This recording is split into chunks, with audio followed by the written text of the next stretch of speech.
तो मेरे प्यारे क्लास 12 के भाइयों और बहनों, आप लोग का स्वागत है इस वीडियो में। इसमें हम लोग पढ़ेंगे इकोनॉमिक्स का चैप्टर 4 पढ़ेंगे। तो आइए पढ़ते हैं इकोनॉमिक्स का चैप्टर 4। इस चैप्टर का नाम क्या है? औपनिवेश अतीत का संक्षिप्त संदर्भ, brief reference to colonial past. Colonial past क्या था भारत का, उसको हम लोग जानेंगे बुनियादी। उसके पहले हम लोग थोड़ा शब्द समझ लेते हैं क्या है। तो देखो, कुछ शब्द है। एक शब्द है उपनिवेश। उपनिवेश देखो क्या होता है। यह कोई विचार नहीं है बल्कि एक जमीन या इलाका है। उपनिवेश क्या है? जमीन या इलाका है। जब कोई ताकतवर देश किसी दूसरे कमजोर देश पर कब्जा कर लेता है तो वो गुलाम देश उपनिवेश कहलाता है। जैसे कि अंग्रेज लोग आया था भारत पे, भारत है, अंग्रेज लोग आया था और भारत पे कब्जा कर लिया था। तो जो भारत है, भारत बन गया था अंग्रेजों का उपनिवेश। जब भी कोई देश क्या होता है, दूसरे देश पर कब्जा कर लेता है तो उसको हम लोग क्या बोलते हैं? उपनिवेश बोलते हैं। ठीक है। एग्जाम्पल क्या है? अंग्रेजों के समय में भारत ब्रिटेन का एक उपनिवेश था। इसके बाद दूसरा हम लोग का शब्द है उपनिवेशवाद। देखो, जिस भी शब्द में वाद जुड़ जाए तो मतलब ये विचार हो गया। ठीक है। तो उपनिवेश मतलब उपनिवेश, किसी देश को हम लोग कब्जा कर लिए और उसको अपने फायदे के लिए यूज कर रहे हैं। और उपनिवेशवाद मतलब कि उपनिवेश बनाने वाला विचार। तो यह एक सोच या प्रक्रिया है कब्जा करने के बाद उस देश के लोगों पर राजनीतिक, आर्थिक और सांस्कृतिक रूप से अपना दबदबा बनाना और वहां के संसाधनों जैसे पैसा, खनिज, मजदूरों को लूटना उपनिवेशवाद कहलाता है। तो ये एक विचार है कि हम लोग वहां पर जाएंगे, उसको लूटेंगे, किस तरीके से क्या करेंगे, तो ये है विचार। ठीक है। उपनिवेशवाद। तो दो गो सब समझ गए, उपनिवेश क्या है और उपनिवेशवाद क्या है। अब हम लोग देखते हैं कि उपनिवेशवाद की शुरुआत कैसे हुई। तो उपनिवेशवाद की शुरुआत तब हुई, पुराने समय में यूरोप का व्यापार जमीनी के रास्ते से होता था। तो यहाँ पर जब हम लोग देखते हैं कि पुराने समय में यूरोप वाले लोग व्यापार कैसे करता था, तो वो लोग व्यापार करता था इस रास्ता से। देखो, यहाँ पे भारत है, चाइना है, तो ये जो है सिल्क रोड, तो ये रास्ता से व्यापार होता था और यहाँ से जाता था यूरोप। ठीक है। यहाँ पर कुस्तुनतुनिया था, तो कुस्तुनतुनिया पे ये जो अरब वाले लोग हैं इस पर कब्जा कर लिया। अब अंग्रेज लोग को यहाँ से कुछ लेके जा नहीं पा रहा है। क्या लेके जाता था? मसाला लेके जाता था। क्यों लेके जाता था? मसाला को ये लोग क्या कर सके, मसाला से अपना मांस वांस को सुरक्षित रख सके, वरना खाएगा क्या। तो यहाँ पे जब रास्ता ये लोग ब्लॉक कर दिया तो ये लोग को जरूरत पड़ा क्या? दूसरा रास्ता का। तब कुछ लोग क्या हुए, दूसरा रास्ता खोजने के लिए निकले। तो पुराने समय में यूरोप का व्यापार जमीनी रास्ते से होता था, लेकिन 1453 ईस्वी में, कौन सी टाइम याद रखिएगा क्योंकि आप लोग का ऑब्जेक्टिव है, एमसीक्यू है, तो ये सब याद रखिएगा। 1453 ईस्वी में तुर्कों ने कुस्तुनतुनिया पर अपना कब्जा कर लिया और व्यापार बंद हो गया। इससे घबराकर कोलंबस, किसने? कोलंबस और वास्को डिगामा जैसे नाविकों ने समुद्र के रास्ते खजाना, समुद्र का रास्ता खोजना शुरू किया। उन्होंने अमेरिका और भारत जैसे नए देश खोजे। क्या क्या खोजे? अमेरिका और भारत जैसे नए देश खोजे। इन देशों में बहुत ज्यादा पैसा था, संसाधन था, और इसी लालच और अपने व्यापार को बढ़ाने के चक्कर में यूरोपीय देश ब्रिटेन, फ्रांस, पुर्तगाल ने दूसरे देशों पर कब्जा करना शुरू किया। जब देखा कि पुर्तगाल, ब्रिटेन ये लोग जाके दूसरे देशों में तबाही मचा करके बहुत ज्यादा पैसा कमा रहा है, स्पेन, पुर्तगाल, स्पेन ये लोग था, तो दूसरे देश भी ऐसे ही करके दूसरे देशों पर कब्जा करने के लिए निकल गए। ठीक है। तो इसके बाद देखो क्या है, उपनिवेश का इतिहास, हिस्ट्री ऑफ कॉलोनियलिज्म थोड़ा पढ़ेंगे कि देखो ये एकदम स्टार्ट कब हुआ था। ये स्टार्ट हुआ था प्राचीन काल से। प्राचीन काल में 300 ईसा पूर्व तक, 300 ईसा पूर्व तक, ईसा पूर्व ये 2026 साल पहले ईसा मसीह का जन्म हुआ था, उससे भी 300 साल पहले, 3000 ईसा पूर्व तक इसकी शुरुआत कहाँ हुई थी? मिस्र, यूनान और रोम के लोगों ने की थी। 300 ईसा पूर्व पहले उन्होंने भूमध्य सागर और आसपास के इलाकों में अपनी बस्तियां जाकर के बसाई। तो ये 300 ईसा पूर्व पहले स्टार्ट हो गया था। ये लोग क्या करता था, मिस्र, यूनान और रोम वाला दूसरा जगह पर जाकर के कब्जा करके वहां के संसाधन को अपने लिए यूज करता था। मेडिवल टाइम में क्या हुआ था, 7वीं और 9वीं शताब्दी में अरबों ने एशिया के और अफ्रीका के कई हिस्सों पर कब्जा किया। इसके बाद वाइकिंग्स, वाइकिंग्स बड़े ये लोग क्या होता था, थोड़ा खतरनाक लोग होता था। ये लोग समुद्र के रास्ते से जाता था नाव से होकर के, और जाके वहां के आदमी लोग को मार धार के सोना वोना छीन के लेकर के आ जाता था। तो ये लोग वाइकिंग्स लोग किया। आधुनिक काल में सबसे खतरनाक हुआ आधुनिक काल में 1500 से 19वीं शताब्दी तक। तो स्पेन, पुर्तगाल ने अमेरिका को बांटा। उसके बाद ब्रिटेन, फ्रांस, डच ने एशिया और अफ्रीका में अपने साम्राज्य खड़े किए। 20वीं शताब्दी प्रथम विश्व युद्ध तक रहा उपनिवेशवाद। यह उपनिवेश का चरम था। दुनिया के करीब 56 करोड़ लोग गुलाम थे। इस समय कितने लोग गुलाम थे? 56 करोड़ लोग गुलाम थे। इनमें से सबसे ज्यादा 70% तो सिर्फ ब्रिटेन के ही गुलाम थे। तो ये था हम लोग का थोड़ा सा इतिहास। किसका इतिहास? उपनिवेशवाद का इतिहास। उपनिवेशवाद के प्रकार को देखें तो उपनिवेशवाद कई प्रकार के होते हैं। पहला होता है सेटलर, बसने वाला। पहला क्या होता है बच्चों? सेटलर, बसने वाला। तो बाहर से लोग आते हैं, पुरानी आबादी को हटाकर खुद वहां पर बस जाते हैं।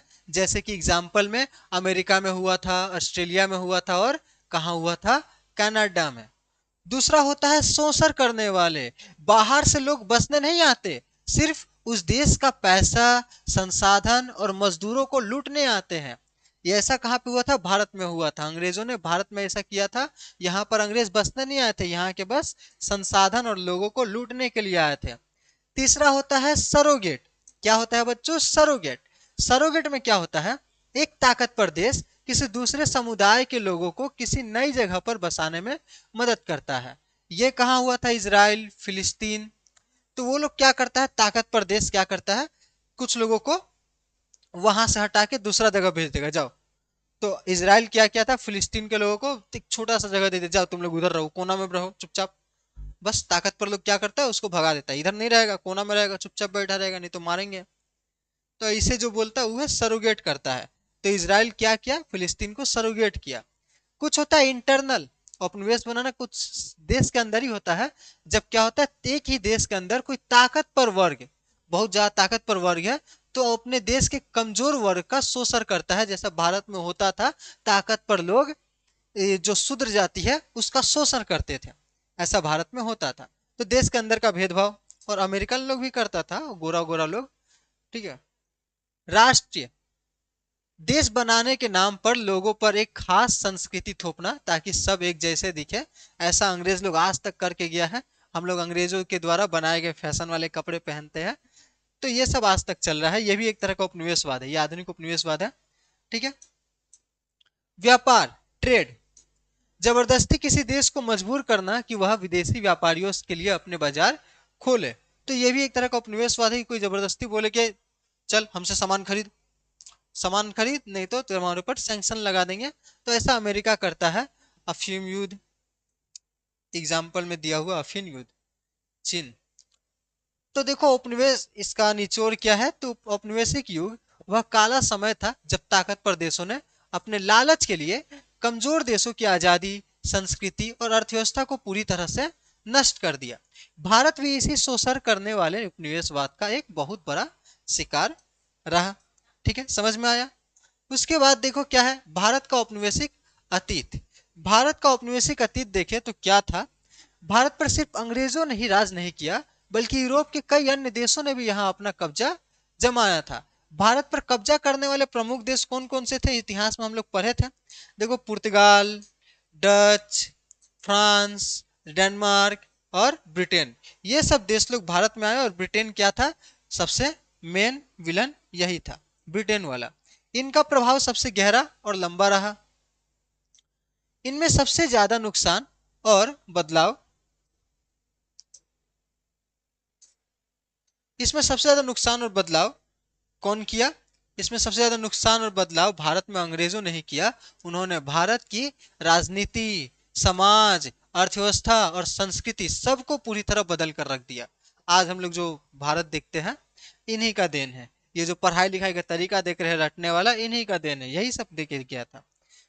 अंग्रेजों ने भारत पर कैसे कब्जा किया? अंग्रेजों का भारत पर कब्जा रातों रात नहीं हुआ। यह दो मुख्य चरणों में हुआ। मुगलों का कमजोर होना। तो अंग्रेजों ने भारत पर कैसे कब्जा किया? अगर मुगल लोग कमजोर नहीं होते तो वे भारत पर कब्जा कर ही नहीं पाते। 16वीं ईस्वी के आसपास ब्रिटिश ईस्ट इंडिया कंपनी व्यापार करने के बहाने भारत आई।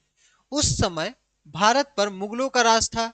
मुगल हर धर्म का सम्मान करते थे, लेकिन कुछ समय बाद जब मुगल साम्राज्य कमजोर पड़ने लगा तो अंग्रेजों ने इसे एक सुनहरे मौके की तरह देखा और बाद में बंगाल से अलग हो गया था सिराजुद्दौला, और उन्होंने बंगाल को अपना निशाना बनाया कि बंगाल कमजोर है, तो प्लासी की लड़ाई और बंगाल पर कब्जा किया 1757 में। उसी में मीर कासिम गद्दारी कर दिया। तो 1757 ईस्वी क्या था, टर्निंग पॉइंट था। 1757 ईस्वी में अंग्रेजों ने प्लासी की लड़ाई लड़ी। उसमें इन्होंने फ्रांसीसी और बंगाल के नवाब को हराकर बंगाल पर कब्जा कर लिया। यहीं से भारत की गुलामी की असली शुरुआत होती है। इसके बाद 1857 का जो विद्रोह था, आंदोलन विद्रोह था, तो 1857 ईस्ट इंडिया कंपनी का राज खत्म हो जाता है। तो बंगाल के बाद कंपनी ने धीरे धीरे पूरे भारत में अपना जाल फैलाना शुरू कर दिया। इतिहास में हम लोग पढ़ेंगे कि कैसे कैसे इन्होंने किया। तो 1857 तक उन्होंने लगभग पूरे देश को अपने नियंत्रण में ले लिया था, और 1857 के बाद भारत जो है सीधा ब्रिटिश शासन से 1857 के बाद 1947 तक पूरा ब्रिटेन ही उस पर शासन करता था भारत पे। तो 1857 की क्रांति के बाद ईस्ट इंडिया कंपनी का राज खत्म कर दिया गया और भारत की सत्ता सीधे इंग्लैंड की सरकार ब्रिटिश ताज के हाथ में आ गई। यह राज 15 अगस्त 1947 तक चला। तो भारत कैसे गुलाम बना, 1857 से 1947 तक। ठीक है, इसके बाद अंग्रेजों ने भारत को अपना गुलाम क्यों बनाया? अंग्रेजों ने भारत को अपना गुलाम क्यों बनाया, ये सवाल तो हम लोग के दिमाग में आना चाहिए कि अंग्रेजों ने भाई भारत को अपना गुलाम क्यों बनाया। तो उन्होंने गुलाम सभी देशों को बनाया जहां से उसको संसाधन मिल सकता था। अफ्रीका को गुलाम नहीं बनाया क्योंकि वहां से संसाधन नहीं मिल पाता, क्योंकि वहां पर बहुत ज्यादा गर्मी था, तो वहां से खाली दासों को उठा करके लेके आता था। भारत में बहुत ज्यादा संपत्ति था, तो वो काहे बनाया? तो अंग्रेज और अन्य यूरोपीय देशों के भारत पर कब्जा करने के पीछे कुछ बड़े लालची कारण थे, क्योंकि भारत में अपार धन और संसाधन थे। ठीक है, भारत एशिया का एक बहुत बड़ा और अमीर देश था। यहाँ कपास, रेशम, मसाले, खनिज भरे पड़े थे, जिनकी यूरोप में भारी मांग थी। समुद्र राज पर कब्जा, समुद्र पर राज, अंग्रेजों की नेवी बहुत ताकतवर थी, तो समुद्र पर उनके नियंत्रण के कारण भारत से कच्चा माल ब्रिटेन ले जाना और वहां से सेना लाना उनके लिए बहुत आसान था। तो भारत समुद्र में भी एक बहुत अच्छा पकड़ रखता है, क्योंकि भारत का जो निचला हिस्सा समुद्र में आगे तक फैला हुआ है। साम्राज्य का विस्तार करने के लिए अंग्रेज दुनिया भर में अपना रुतबा बढ़ाना चाहते थे। भारत पर कब्जा करके वे दिखाना चाहते थे कि उनका साम्राज्य कितना विशाल है। नए बाजार की तलाश कर रहे थे, उन्होंने बहुत कुछ बनाया था, तो वो लोग बेचना चाहते थे, तो भारत को बाजार के रूप में यूज किया कि भारत में ही अपना सामान बेचेंगे। और पांचवा कारण था धर्म प्रचार करने के लिए। सभी धर्म के लोग चाहते हैं कि सभी लोग उसी के जैसे बन जाए, लेकिन इजराइल के जो यहूदी लोग हैं वो लोग नहीं चाहते कि कोई हमारे धर्म में आए। वो लोग धर्म परिवर्तन में विश्वास नहीं रखते हैं। अब देखो, ये इंपॉर्टेंट है आप लोग का कि भारत में उपनिवेशवाद के चरण, यहां से क्वेश्चन पूछे जाता है।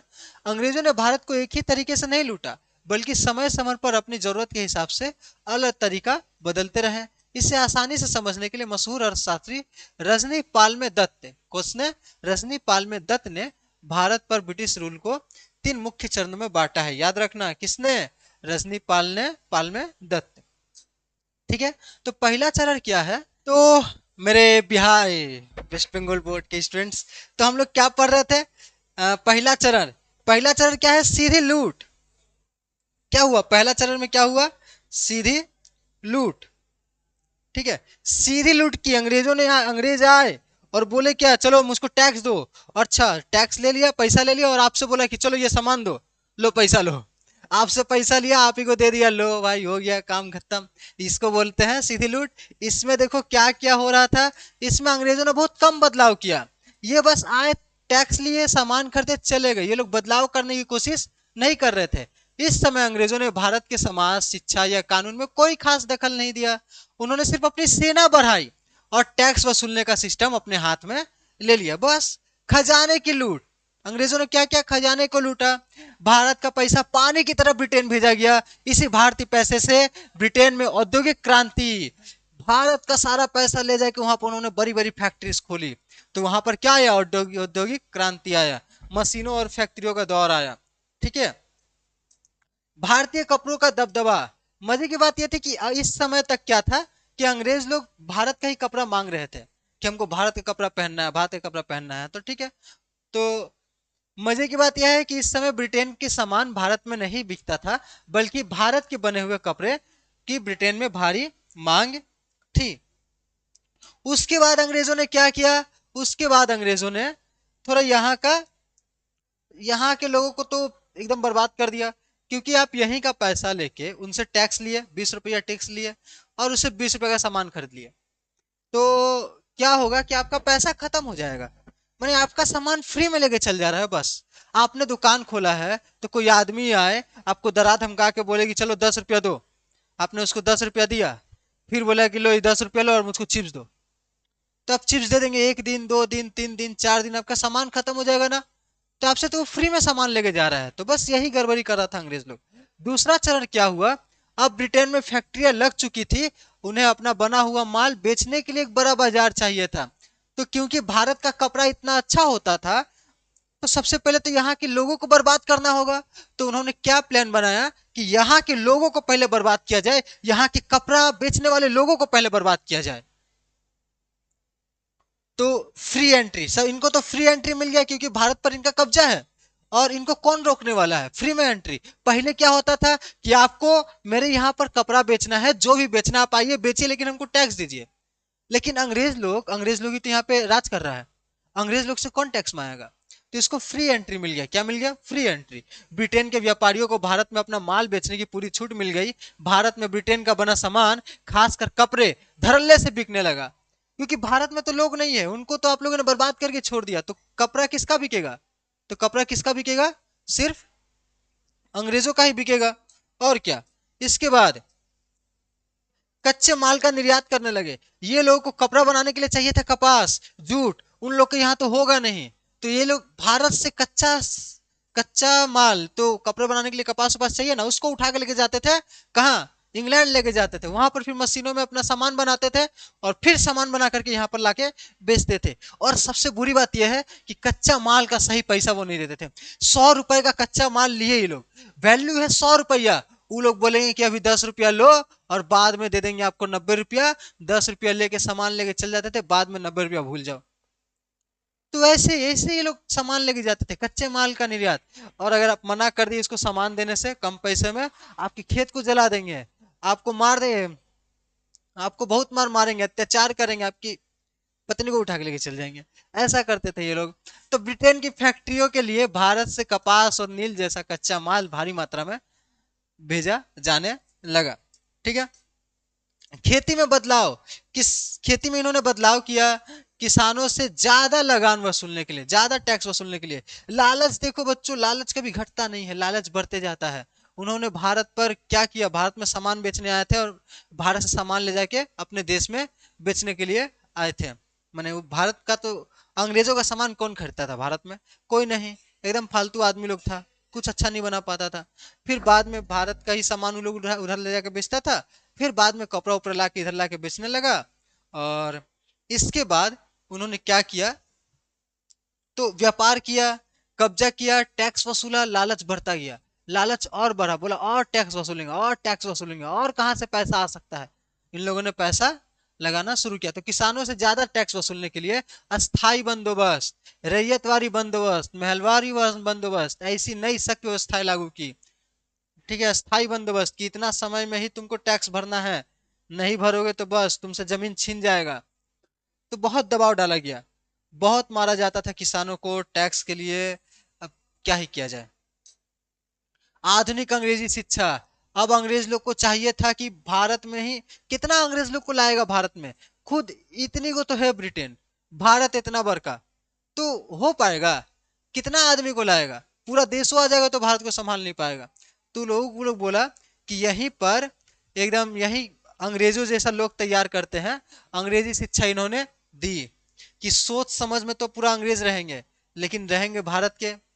और सोच समझ कहाँ का रहेगा, इंग्लैंड का। हमारे लिए सोचेंगे, हमारे लिए काम करेंगे, वो भी कम पैसा में। अगर इंग्लैंड से लेके आएंगे तो उसको लाख रुपया देना पड़ेगा महीना, अगर यही का आदमी लोग को उठाएंगे तो उसको 5,000 दे देंगे, बस काम खुश हो जाएगा वो। ठीक है, तो ऐसा मेंटेलिटी बनाने के लिए इन लोगों ने क्या किया, भारत में अंग्रेजी शिक्षा शुरू की। अंग्रेजों को अपना राज काज चलाने के लिए सस्ते क्लर्क चाहिए थे, इसलिए उन्होंने भारत में अंग्रेजी शिक्षा की शुरुआत की। भारतीय सेना का इस्तेमाल किया। भारत की सेना का इस्तेमाल करके अंग्रेजों ने एशिया और अफ्रीका के दूसरे देशों पर कब्जा करना शुरू किया। भारत के लोगों को अपनी सेना में भर्ती किया। भारत के लोग जब क्या आंदोलन करते थे तो भारत के लोग ही भारत के लोगों के ऊपर गोलियां बरसाते थे। क्यों? क्योंकि ये अंग्रेजों के सैनिक बन चुके थे। तो ऐसा होता था। एक मूवी है धनुष की, मिलर, कैप्टन मिलर, इसको जाके देखिएगा, बड़ा कमाल का मूवी है। ठीक है, तो कैप्टन मिलर इसी वही भारतीय सेना में था, धनुष। तो बहुत अच्छा मूवी है, इसको डाउनलोड करिए, कैप्टन मिलर। ठीक है, स्पेलिंग सही से डालिएगा। उसके बाद तो पहला चरण में क्या हुआ, सिर्फ यहीं के पैसा से यहीं का सामान किन के अपना देश में लेके जाता था। अब ये लोग क्या किया, दूसरा काम क्या किया दूसरा चरण में, कि यहाँ से कच्चा माल लेके जाने लगा, अपना देश में बनाने लगा और यहाँ पर ला करके बेचने लगा। तो वो था दूसरा चरण।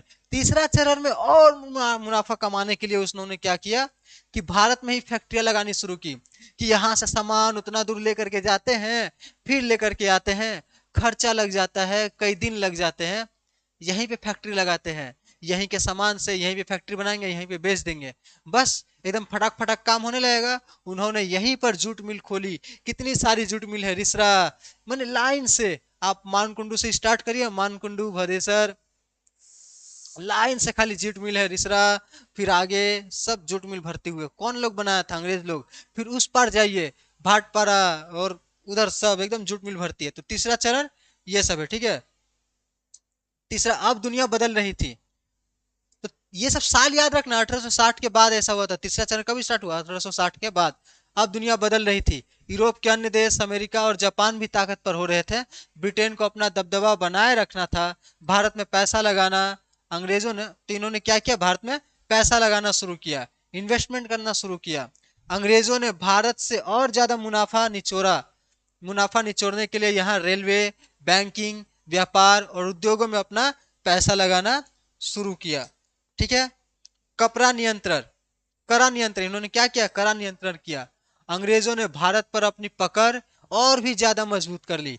उनकी नीतियां अब बहुत सख्त हो गई थी, और नस्ल भेद और बहानेबाजी, ये सब क्या होगा, पॉइंट हो जाएगा, ये इधर लिखना चाहिए था, इधर ही लिखा गया है। नस्ल और बहानेबाजी, पहले अंग्रेज कहते थे कि भारतीयों को सरकार चलाना सिखा रहे हैं, लेकिन अब वे कहने लगे कि भारतीय लोग हमेशा के लिए ना समझ है, वो गुलाम बनने के लिए ही पैदा हुए हैं और हम उन पर राज करेंगे। ठीक है, वे लोकतंत्र के लायक ही नहीं है, ऐसा बोलते थे अंग्रेज लोग भारतीयों को। तो गुस्सा आना चाहिए तुम लोगों को ये सब पढ़ के, इसलिए अंग्रेजों का भारत पर राज करना हमेशा के लिए जरूरी है। गुस्सा आना चाहिए, और उसके बाद भारत को एक ऐसा देश बनाने में आप लोगों को भी मदद करना चाहिए कि भारत ऐसा देश बने कि ब्रिटेन उस समय जैसे, मैंने ब्रिटेन से भी आगे निकल जाए, अमेरिका से भी आगे निकल जाए। ये सब कौन कर सकते हैं, तो आप लोग स्टूडेंट्स, क्योंकि आप लोग ही जा करके बाद में भविष्य बनेंगे देश का। तो आप लोगों के मन में चल रहा होगा, हाँ आप लोग देश को बर्बाद करिए और स्टूडेंट लोग आ जाके देश को सुधारेगा। ठीक है, मैं भी कोशिश कर रहा हूँ, आप लोगों को अच्छे से पढ़ाने की कोशिश कर रहा हूँ। तो आप लोग अपने तरफ से कोशिश करिए। ठीक है, आप लोग जो कर सकते हैं देशभक्ति में। कल 15 अगस्त है, तो ठीक है, देशभक्ति अभी सबके मन में जाग रहा होगा। ठीक है, ए वतन वतन मेरे आबाद रहे तू। तो देखो निष्कर्ष क्या निकला, 3 चरण। ये 3 चरणों को समझकर यह बिल्कुल साफ हो जाता है कि अंग्रेज सिर्फ व्यापारी बनकर आए थे, फिर उन्होंने हमें अपना बाजार बनाया, और अंत में भारत के ही संसाधनों में पैसा लगाकर हमें पूरी तरह से निचोड़ लिया। इसी ने भारत की अर्थव्यवस्था को हमेशा के लिए बदलकर रख दिया। ठीक है, कुछ लोग पढ़े लिखे बेवकूफ लोग क्या बोलते हैं कि अंग्रेज लोग तो हमको सभी बना कर गए हैं, रेलवे बना दिया, ये बना दिया, वो बना दिया। पैसा रहता तो हम लोग का नहीं कर सकते। एक काम हुआ ठीक, कि अगर अंग्रेज लोग नहीं आता तो भारत एक इतना बड़ा देश नहीं रहता, भारत कई टुकड़ों में बटा हुआ रहता। क्योंकि आंदोलन हुआ, बहुत कुछ हुआ, तब तो भारत पाकिस्तान बन गया। अभी 2 टुकड़ा हो चुका है, भारत पाकिस्तान बांग्लादेश 3 टुकड़ा हो चुका है। लेकिन अगर अंग्रेज लोग नहीं रहता तो शायद कई सारा टुकड़ा हो जाता भारत का। ठीक है, तो चलो आगे देखते हैं। चौथा पॉइंट क्या है, भारत में औपनिवेशिक अर्थव्यवस्था की प्रकृति। प्रकृति क्या था, नेचर क्या था भारत की औपनिवेशिक अर्थव्यवस्था का, ठीक है, नेचर ऑफ कॉलोनियल इकोनॉमी। तो देखो एक तरफा व्यापार और धन की लूट, अंग्रेज लोग क्या किए कि एक तरफा व्यापार करते थे, एक लेके सब अपना लेके चल जाते थे पैसा, कोरियों के भाव खरीदारी करते थे। अंग्रेजों ने भारत से कपास, जूट और नील जैसा कच्चा माल बहुत कम दाम में खरीदते थे, बहुत कम दाम में, सही दाम देते ही नहीं थे, बहुत कम पैसा में वो लोग ये सब सामान खरीदते थे, ठीक है। दूसरा, महंगा सामान बेचते थे हम लोग को, उसी कच्चे माल से ब्रिटेन की फैक्ट्रियों में सामान बनाकर उसे भारत में बहुत महंगे दामों पर बेचा जाता था। तो औपनिवेशिक अर्थव्यवस्था की प्रकृति कैसी थी, तो पहली तो कौड़ियों के दाम पर यहाँ के कच्चे माल को खरीदा जाता था, फिर उसी कच्चे माल से पक्का माल तैयार किया जाता था, अंतिम वस्तु, और अंतिम वस्तु को महंगा सामान बनाकर बेचा जाता था, ठीक है। तो ये भारत में औपनिवेशिक अर्थव्यवस्था ऐसी थी, महंगा सामान बेचना। नतीजा, नतीजा क्या हुआ, इससे भारत का सारा पैसा धीरे धीरे ब्रिटेन जाने लगा, भारत गरीब होता गया और ब्रिटेन अमीर होता गया। तो सबको सबका फल मिलता है। तो इसके बाद अंग्रेजों ये सब पैसा लेकर तो गए अंग्रेज लोग। उसके बाद हम लोग को पता है कि 1919 में वर्ल्ड वॉर होता है, 1939 में वर्ल्ड वॉर होता है, और उसके बाद ब्रिटेन बर्बाद हो जाता है, पैसा वैसा नहीं रहता है। उसके बाद अमेरिका से भीख मांगना पड़ता है लोग को। तो कभी भी पैसा, गलत तरीके से कमाया हुआ पैसा रहता नहीं है। ब्रिटेन गलत तरीके से पैसा कमा रहा है, 1939 से बर्बाद हो जाता है। तो गलत तरीके से पैसा कमा के फायदा नहीं है, ठीक है। तो ऐसा अंग्रेज लोग कर रहे हैं, और उसके बाद 1939 में वर्ल्ड वॉर हो जाता है। तो देखो क्या पता क्या होता है दुनिया में, क्या सही है क्या गलत है। आगे देखो, भारतीय उद्योगों और कारीगरों की बर्बादी।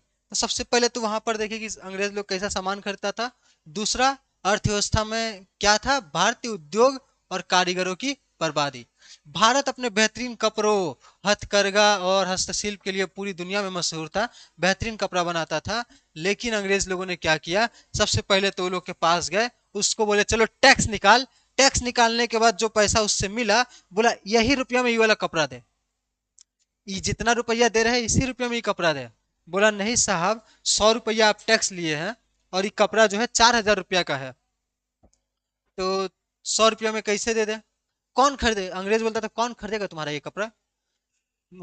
तो फ्रांस वाला था, पुर्तगाल वाला था, और भी बहुत सारा लोग था जो आके खरीदता था उसका कपड़ा। सबको अंग्रेज लोग मार के भगा दिया, कोई नहीं आएगा तुम्हारे पास कपड़ा खरीदने। तुम किसको बेचोगे 4,000 रुपया में, भारत का आदमी लोग खरीदेगा, जो खरीदेगा उसको मारेंगे। तो 100 रुपया में उसको 4,000 का कपड़ा, जो 1,000 रुपया उसका बनाने का खर्चा आता था, उस कपड़ा को 100 रुपया में बेचना पड़ता था। तो इस तरीके से क्या होगा, कपड़ा मालिक जो है बेकार तो होगा ही। तो क्या हो गया, यहाँ के कारीगरों को बर्बाद करके रख दिया, ठीक है। अंग्रेजों ने ब्रिटेन से मशीनों से सस्ता माल बना अंग्रेजों ने ब्रिटेन से मशीनों से बना सस्ता माल भारत के बाजारों में भर दिया। हाथ से काम करने वाले हमारे बुनकर और कारीगर इस सस्ते माल का मुकाबला नहीं कर सके और उनकी नौकरियां छीन गई। सदियों पुराने भारतीय उद्योग पूरी तरह से बर्बाद हो गए, ठीक है। उसके बाद ये लोग कहाँ जाएंगे, इन लोगों का जो था, जो कपड़ा उपड़ा बेचते थे, व्यापारी लोग थे भारत के, इन लोगों का पूरा बिजनेस चौपट करने के बाद ये लोग कहाँ जाएंगे, जाएंगे अपने गांव जा करके खेती करेंगे। खेती करेंगे, उनको भी नहीं छोड़ा। किसानों की दुर्दशा तो और भयानक थी, पहले वहां पर बर्बाद किया, ये लोग गई खेती करने, फिर उनको बर्बाद किया। किसानों की दुर्दशा और भयानक थी। जमीन के नियम बदले, अंग्रेजों ने जमीन के ऐसे नियम बनाए जिससे गरीब किसानों के हाथ से जमीन निकल गई और वह अमीर जमींदारों के पास चली गई। नियम क्या बनाता है, बोलता है ये सब जमीन किसानों का नहीं है, ये सब जमीन जमीन किसका है, जमींदार का है। हाँ, किस, मेरा जमीन है साहब। किसान लोग बोला मेरा जमीन है साहब, नहीं, जमीन किसका है, जमींदार का जमीन है। जमींदार तुम लोग इस पे काम कर रहा है, फिर इस पे टैक्स देगा जमींदार। तो जमींदारों से किसानों से उसका जमीन छीन लिया गया, छीन के जमींदारों को दे दिया गया। अगर किसान लोग बोले कि इतना जगह पे इतना फसल उगाना है, इतना पैसा ला करके देना है, किसको देना है, जमींदार को देना है। तो जमींदार को अगर नहीं दे पाता है तो किसान को उसका जमीन छीन लिया जाएगा, चलो हटो। तो एक तो तुमने भारत के लोगों को वहां पे तो बिजनेस कर रहा था, बिजनेस करने नहीं दिया, यहाँ पर खेती करने आ गया तो खेती करने के लिए तुम क्या बोल रहे हो कि जमीन अब तुम्हारा नहीं है, जमींदार का है। और ये अगर टैक्स नहीं दे पा रहा है, तुम, अंग्रेज लोग बोलता था 1 लाख रुपया टैक्स वसूलना है पूरा जमीन से, तो भारत का जो जमींदार लोग था वो बोलता था 3 लाख रुपया वसूलता था। तो कहाँ से लाएगा जमीन किसान लोग इतना पैसा। तो इतना अत्याचार होता था किसान लोग पे कि क्या कहा जाए। ठीक है, खून खोलना चाहिए चैप्टर पढ़ करके, आप गुस्सा आना चाहिए, अपने साथ के साथ में जो फोन पे ये वीडियो देख रहे हो उसको पटक देना चाहिए, इतना गुस्सा आना चाहिए आपको। ठीक है, नहीं फोन नहीं पटकना, ठीक है। चलो आगे देखते हैं। तो सोचो कि हमारे दादा लोगों ने क्या क्या नहीं झेला होगा, दादा के दादा ने अंग्रेजों के राज में, कितना मुश्किल रहा होगा। तो ये किसके समय की बात की जा रही है, हमारे दादा के दादा के दादा के समय की बात की जा रही है। सोचो कितना मुश्किल रहा होगा उनका जीवन। ठीक है, तो बड़ा मुश्किल रहा होगा। जमींदारों के पास चली गई अनाज का निर्यात, कैसे कैसे वो जिंदा रह गई इस अंग्रेजों के समय में, बड़ा आश्चर्य होता है ये सोच करके। अनाज का निर्यात, ये लोग क्या करते थे, जो भी अनाज होता था उसको लेके चल जाते थे। जब भारत में अनाज की कमी थी तब भी अंग्रेजों ने ज्यादा मुनाफे के लिए अनाज दूसरे देशों में बेच दिया। भारत में खाने के लिए अनाज नहीं है, भारत में खाने के लिए चावल गेहूं नहीं है, अंग्रेज लोग क्या कर रहा है, भारत का खाना दूसरे देशों को बेच रहा है पैसा कमाने के लिए। इंसान था कि क्या था, थोड़ा इंसान वाला काम भी कर देता। इसके कारण भारत में भयंकर अकाल पड़े और लाखों लोग भूखे मारे गए, लेकिन अंग्रेजों ने कोई मदद नहीं की, कुछ मदद नहीं किया अंग्रेजों ने। ठीक है, मत रो, मैं देख सकता हूँ कि तुम लोग रो रहे हो, लेकिन मत रो। ठीक है, पास्ट, पास्ट को भुलाओ। देखो दिखावे का विकास, अंग्रेजों ने यहाँ पर क्या क्या दिखावे का विकास किया, बोल रहा है कि हम यहाँ पे क्या कर रहे हैं, इंफ्रास्ट्रक्चर बना रहे हैं, रेलवे बना रहे हैं, बैंकिंग बना रहे हैं। लेकिन रेलवे और बैंकिंग क्यों बना रहे हो, क्यों बना रहे हो, रेलवे क्यों बना रहे हो, ताकि अपना सामान, क्या करोगे, कई सारे जंगलों से लकड़ी उकड़ी काट के, सोना ऊना जो भी काट करके लेके आओगे नदियों के पास, नदियों के पास से अपने बोट में भरोगे और बोट लेके चल जाओगे अपना ब्रिटेन। तो क्यों बना रहे हो रेलवे, अपना अपना भलाई के लिए कर रहे हो। वो लोग बोलता था नहीं हम भारत की भलाई के लिए भारत में रेलवे बना रहे हैं, नहीं, आप अपना भलाई के लिए कर रहे हैं। रेलवे का सच, अंग्रेजों ने भारत में ट्रेनें इसलिए नहीं चलाई कि भारतीयों को फायदा हो, बल्कि इसलिए चलाई ताकि भारत के कोने कोने से कच्चा माल जल्दी से जल्दी बंदरगाहों तक पहुंचाया जा सके। बैंकिंग में भेदभाव, हो जा, हट जा सिम, का हुआ जी, क्लीन हो क्लीन हो। बैंकिंग में भेदभाव, 1935 में रिजर्व बैंक और अन्य बैंक बने, लेकिन इन्होंने सिर्फ ब्रिटिश व्यापारियों को लोन दिया। किसको लोन दिया, सिर्फ ब्रिटिश व्यापारियों को। अगर कोई भारतीय अपना बिजनेस शुरू करना चाहता था तो उसे कोई भी मदद, कोई भी पैसा नहीं मिलता था। बैंकिंग स्टार्ट किया सिर्फ अपने लिए। 5 नंबर पॉइंट, मजदूरों का शोषण और सुविधाओं की कमी। खदानों खदानों, चाय बागानों और कारखानों में भारतीय मजदूरों से बहुत कम पैसों में जानवरों की तरह काम लिया जाता था। मजदूरों का शोषण इस तरीके से होता था, उसको पैसा नहीं दिया जाता था, खाना नहीं दिया जाता था, और काम करते करते मर जाता था, साइड में फेंक दिया जाता था। अंग्रेजों ने भारतीयों की सेहत, साफ सफाई, आम विकास पर कोई ध्यान नहीं दिया। तो ये सब मजदूरों का हिस्सा था, पैसा वैसा भी नहीं देता था, वो लोग से काम कराता था। तो हम लोग को भगवान को शुक्र मनाना चाहिए कि हम लोग 2000 के बाद पैदा हुए। अगर 100 साल पहले जन्म दे दिए होते तो हम लोग तो ऐसे ही मर जाते। सोच सकते हो ऐसा अत्याचार कौन सह पाएगा जी। समाज और शिक्षा को कमजोर करने की नीतियां, इन लोगों ने क्या किया, समाज को कमजोर करने के लिए ऐसी शिक्षा व्यवस्था बनाई, और कामयाब रहे ऐसी शिक्षा बनाने में कि जो लोग सवाल ना पूछे, क्यों ना पूछे कि क्यों ऐसा क्यों हो रहा है। हम लोग आज भी सवाल नहीं पूछते हैं, आया समझ में, आया नहीं आया नहीं आया। तो आप लोग को ऐसा नहीं बनना है, आप लोग कुछ कुछ जो भी समझ में नहीं आया उसको कमेंट सेक्शन में पूछना है। ठीक है, अगर आप लोग कुछ भी सवाल अगर नहीं पूछते हो कमेंट सेक्शन में तो मैं समझूंगा कि आप लोग क्या है, वही अंग्रेजों की मेंटेलिटी वाले हैं, अपनी खुद की सोच वाले, अभी तक आप लोग विकसित नहीं हो पाए। तो कुछ ना कुछ सवाल आप लोग कमेंट सेक्शन में छोड़ के जाइएगा। उटपटांग सवाल नहीं होने चाहिए। ठीक है, देखो इन लोगों ने क्या किया, तो इन लोगों ने सस्ते क्लर्क बनाने वाली शिक्षा दी। अंग्रेजों ने जो अंग्रेजी शिक्षा शुरू की, उसका मकसद था भारतीयों को काबिल नहीं बनाना, बल्कि अंग्रेजों के लिए काम करने वाले वफादार नौकर और क्लर्क बनाना। उन्होंने और कौन कौन सी नीति अपनाई? फूट डालो और राज करो। आर्थिक प्रगति रोकने के लिए उन्होंने भारतीयों को धर्म, जाति और क्षेत्र के नाम पर बांट दिया। तुम लोग आपस में लड़ते रहो और मैं यहां से मुनाफा लेके निकल जाऊंगा। ऐसा होता है, ऐसा मेरे दोस्त के साथ हुआ था। ठीक है, दो दोस्त थे, और ये जो मैं एग्जांपल दे रहा हूँ उसके पास पहुंचना नहीं चाहिए। ठीक है, तो दो दोस्त थे और उसके लिए लड़ रहे थे। ठीक है, तो ठीक है, किसके लिए लड़ रहे थे तो पता ही है, उसके लिए लड़ रहे थे।